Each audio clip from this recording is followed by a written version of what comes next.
Want to add quick variety to your textures inside Photoshop? Let's take a look at the randomization feature in BBTools Tiler. To enable randomization, just pull the max intensity slider to the right. The value has to be greater than 0. When you enable randomization, BBTools Tiler automatically creates a new hue and saturation adjustment layer. This lets you randomize the color, saturation, and brightness of your tiled texture without touching your original layer. You can fine-tune the effect using both min and max intensity sliders.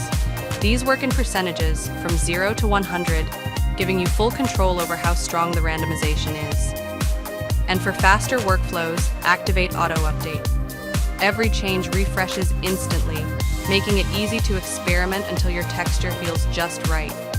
With randomization in BBTools Tiler, every tile can have its own unique look, perfect for artists, designers, and anyone working with textures in Photoshop. Try it out and bring more variety to your textures today.